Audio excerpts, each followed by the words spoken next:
Kita harus memiliki hubungan pribadi dengan Tuhan. Kita harus memiliki kedekatan secara pribadi dengan Tuhan. Hanya melalui doa dan penyembahan.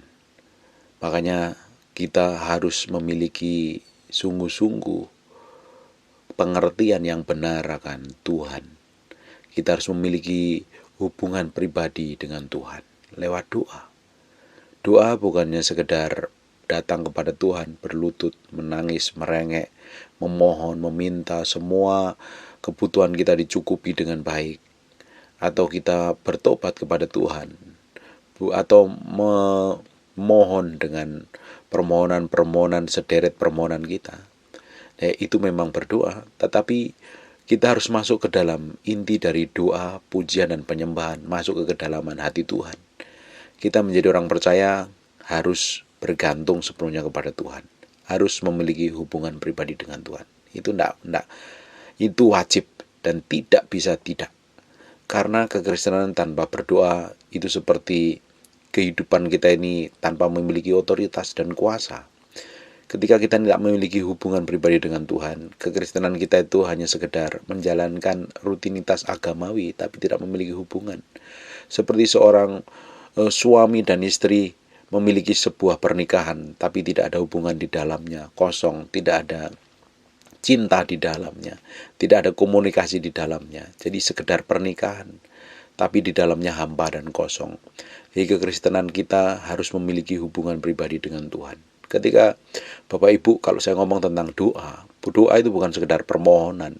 Doa bukan sekedar minta semua kebutuhanmu dipenuhi, semua keperluanmu dicukupin, tapi datang kepada Tuhan, menyerahkan hati kita di hadapan Tuhan, menjerit di hadapan Tuhan. Kita ingin kenal hati Tuhan, menyembah Tuhan dengan sungguh-sungguh, menaruh pengharapan kita, menaruh hidup kita. Hari ini kita tidak bisa melakukan hal apapun yang terbaik kecuali kita duduk di kaki Tuhan. Bukankah kita Mazmur ngomong, hanya orang yang berdiam diri dalam hadirat Tuhan, dia akan tenang. Alkitab juga ngomong, hanya kita itu bisa tenang kalau kita ini dekat dengan Allah saja, karena dia adalah yang memberikan kekuatan kepada kita. Jadi kita coba belajar memberi waktu dengan Tuhan, duduk diam di kaki Tuhan. Ada beberapa buku yang mengubahkan saya. Salah satunya bukunya Ben Hinn, Good Morning Holy Spirit atau Selamat Pagi Roh Kudus. Itu mengajarkan saya bagaimana saya memiliki pergaulan intim dengan Roh Kudus. Dari saya mulai bertobat sampai hari ini, ketika saya udah malas berdoa, saya baca buku itu membuat saya benar-benar mengalami Kristus kembali. Ada satu lagi buku yang ditulis oleh Madame Jane Guyon, judulnya Mengalami Kedalaman Yesus Kristus. Itu bagaimana saya belajar menawan pikiran saya ketika saya duduk diam di kaki Tuhan. Karena sejatinya kita ketika kita ini berdoa itu 1 jam. Yang 45 menit pikiran kita hanya berjuang melawan menaklukkan pikiran kita kepada Kristus. Dan tidak mungkin kita itu hanya berdoa 15 menit. 15 menit itu kita mau berdoa di hadapan Tuhan, itu yang diomongin hanya sekedar kebutuhan kita. Kalau kita mau menyerahkan hidup kita di hadapan Tuhan, sungguh-sungguh menaruh hati kita, pengharapan kita di hadapan Tuhan, kita harus luangkan waktu lebih banyak. Ketika kita luangkan lebih banyak, contohnya saja, ketika saya berdoa 1 jam, paling yang kita fokuskan, paling saya bisa fokus, benar-benar fokus, hati kita tawan sepenuhnya kepada Kristus, itu adalah yang 15 menit. Yang 45 menit itu adalah peperangan, menaklukkan pikiran kita yang mengembara kemana-mana. Bayangin Bapak Ibu, kita itu udah biasa kalau pikiran kita itu kita lepas gitu. Detik yang sama kita berada di Jakarta, di saat yang sama pula pikiran kita bisa mengembara ke Amerika, ke Israel, ke Jepang, dan ke Eropa, bahkan ke Jawa. Dan pikiran ini kita harus tawan. Benar-benar kita harus tawan, kita taklukkan kepada Kristus. Supaya apa? Kita fokus ketika doa dan penyembahan. Ini tidak cukup dilakukannya sekali. Ini perlu diulang-ulang kembali, dilakukan kembali, supaya kita ini memiliki hubungan pribadi dengan Tuhan yang dalam sekali. Kita bisa mengenal hati Tuhan. Doa bukannya sekedar dilakukan 1 hari 3 kali. Doa pagi, doa malam, dan doa siang. Atau makan pagi, makan siang, atau makan malam. Tapi kita bangun. Kalau kita ini sudah bisa meluangkan waktu di kamar doa kita akan mudah. Kita sudah melatih tubuh kita. Kita sudah menawan pikiran kita di kamar doa. Baru ketika kita berjalan, bekerja, di kantor, di mobil, dimanapun berada, kita udah memiliki koneksi dengan Tuhan. Hati kita udah connect dengan Tuhan. Karena kita udah terbiasa menawan pikiran dan tubuh kita di hadapan Kristus. Matikan HP-mu, matikan semua keinginanmu, masuk di kamar dan kunci. Fokus kepada Tuhan, nyembah Tuhan, senangkan Tuhan, kenali isi hati Tuhan. Saya bertahun-tahun belajar untuk benar-benar menyalipkan semua keinginan saya, dan tidak selalu berhasil. Masih ada kelemahan-kelemahan yang sering menghalangi. Dan itu saya perlu lakukan, saya perlu latih, saya sampai titik tertentu mematikan. Saya harus menawan pikiran saya kepada Kristus. Saya bisa berdoa berjam-jam di hadapan Tuhan. Bukan minta apa-apa, hanya ingin menyenangkan Tuhan. Hanya ingin kenal isi hati Tuhan. Pujian, taruh hatimu, taruh hidupmu benar-benar di hadapan Tuhan. Senangkan Dia dengan apa yang kamu kerjakan lewat penyembahanmu. Kalau kita, Bapak Ibu, dengar firman seperti ini, atau Bapak Ibu datang ke ibadah, Bapak Ibu hanya menerima segala sesuatu. Tapi ketika Bapak Ibu berdoa di hadapan Tuhan, dan mulai angkat penyembahan, kalau Bapak Ibu nyanyinya fales, putar lagu lewat HP-mu, ikuti penyembahan itu. Atau Bapak Ibu nggak bisa nyanyi, pakai lagu-lagu rohani untuk belajar nyembah, pujian penyembahan itu. Angkat suaramu dan agungkan Tuhan, mulai tinggikan Dia. Pada titik tertentu, ketika penyembahan kita itu masuk ke dalam dimensi yang dalam, kita tidak perlu ngomong apa-apa. Kita hanya menaruh hati kita di hadapan Tuhan. Kita menyerah penuh, kita menyatu dengan Tuhan. Kita akan dibawa ke dalam dimensi yang dalam. Tiba-tiba hati kita itu dilembutkan, diubah. Benar-benar semua kejahatan kita itu dibongkar habis di hadapan Tuhan. Dan kita meratap, menangis, berubah. Semakin hari kita lakukan, semakin hari Tuhan semakin ubah di dalam kita. Kita lama-lama memiliki kepekaan yang tajam. Kita mau berdoa, kita mau melakukan hal dosa. Kita mau melakukan dosa saja kita tidak mau karena kita takut menyakitin hati Tuhan. Kita mau menyakitin orang lain, kita menyakitin pasangan kita, atau menyakitin sesama kita nggak mau melakukan lagi. Karena apa? Takut menyakitin hati Tuhan. Nah, ketika kita ini memiliki hubungan pribadi, kedekatan dengan Tuhan yang dalam, lama-lama yang di dalam kita itu diubah. Hati kita tuh dilembutkan. Kita tuh jadi hati yang mudah dibentuk oleh Tuhan. Nggak keras lagi. Kenapa hati kita itu degil dan keras? Kenapa seringkali orang itu susah ditegur, susah dinasihatin? Karena tidak memiliki kedekatan dengan Tuhan. Saya percaya orang yang memiliki pergaulan keintiman dengan Tuhan, hatinya itu diubahkan di dalam. Dan tidak mungkin memiliki hati yang keras. Dia akan mudah dibentuk. Dia akan memiliki penundukan diri. Dia akan memiliki submit, penyerahan diri hidupnya kepada Tuhan. Boleh mengalami goncangan, boleh mengalami tekanan, boleh menghadapi sakit penyakit. Tapi pengharapannya di dalam Tuhan. Dia tahu persis bahwa Tuhan yang dia layani, bahwa Tuhan yang dia sembah, bahwa hidupnya sungguh-sungguh bergantung kepada Tuhan yang akan bikin mujizat. Tuhan yang akan bikin breakthrough dan terobosan. Dia nggak terlalu pusing ketika menghadapi masalah itu jalan keluarnya seperti apa. Ketika menghadapi tekanan dia nggak terlalu pusing nanti ujungnya kemana. Tapi bisa menaruh hati di hadapan Tuhan. Dan ini diperlukan proses. Hari demi hari. Berhari-hari, berminggu-minggu, berbulan-bulan, bertahun-tahun. Ketika kita meski memiliki pergaulan intim kedekatan dengan Tuhan. Dalam penyembahanmu. Tiba-tiba kita memiliki hati yang mudah hancur. Tiba-tiba Tuhan taruh hatinya Yesus dalam diri kita. Kita sering meratap untuk orang-orang berdosa. Kita sering meratap untuk bangsa kita. Kita memiliki empati. Kita memiliki hati Yesus. Belas kasihan dari surga itu muncul dalam hati kita. Tiba-tiba ada beban Tuhan yang taruh di dalam diri kita. Dan kita menjadi orang yang benar-benar diubahkan Tuhan. Saya sudah khotbah puluhan kali. Cara tercepat untuk mematikan daging adalah masuk dalam penyembahan. Masuk dalam doa. Doa yang seperti inilah yang akan mematikan semua keinginan daging kita. Masuk ke dalam dimensi kedalaman Tuhan seperti inilah yang akan membuat kita itu belajar pikul salib sangkal diri setiap hari. Kita akan menjadi orang yang benar-benar diubahkan dari dalam. kita tiba-tiba menjadi orang yang tidak mau melukai Tuhan, menyakiti hati Tuhan dengan ucapan kita, perbuatan dan perkataan kita. Kita menjadi orang yang sensitif dengan hati Tuhan. Kita menjadi orang yang peka sekali dengan kehadiran Tuhan. Ketika hidup kita ini, kita taruh dalam hadirat Tuhan. Benar-benar menyembah, ingin kenal Tuhan. Tanpa kita sadarin ketika kita pelayanan, dampaknya besar.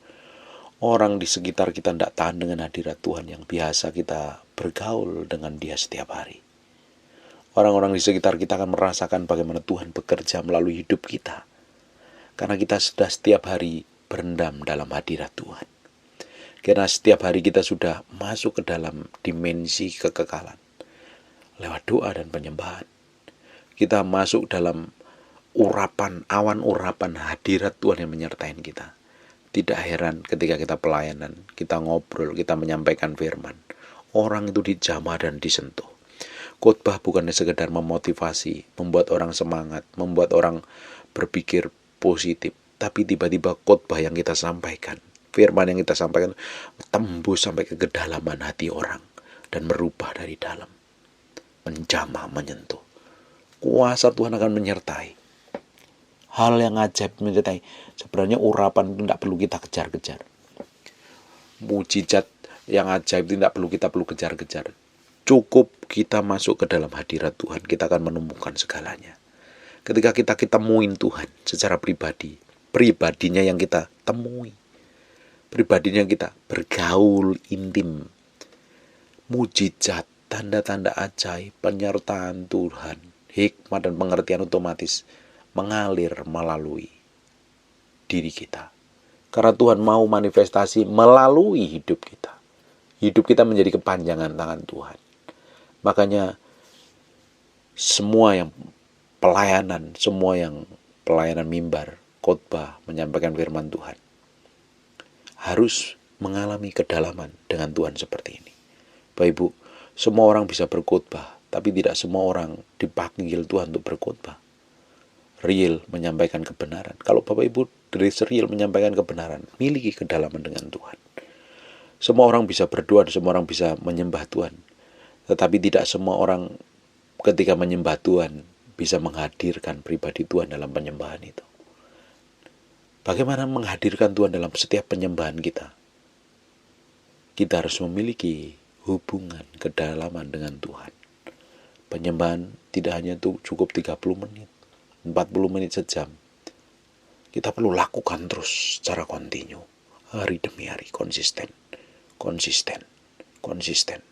Terus. Kalau biasanya daging kita ini susah dikendalikan, belajar puasa, tak makan, tak minum, terus puasa terus, supaya melatih daging kita ini bisa tunduk kepada Kristus. Kalau daging ini bisa tunduk, itu mudah sekali. Kalau pikiran kita udah tunduk, dan roh kita ini benar-benar memiliki kedekatan dengan Tuhan, daging fisik kita, tubuh kita, dan pikiran kita mudah ditawan dalam hadirat Tuhan.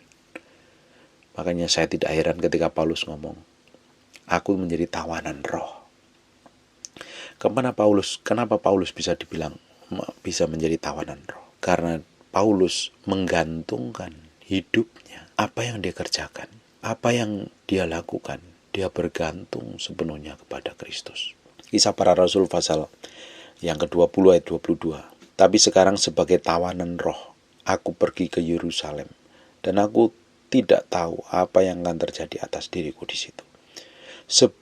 Tetapi sekarang sebagai tawanan roh. Kenapa Paulus bisa menjadi tawanan roh? Karena dia menyerahkan hidupnya seperti yang Tuhan mau. Roh Kudus ngomong A, lakukan, kerjakan.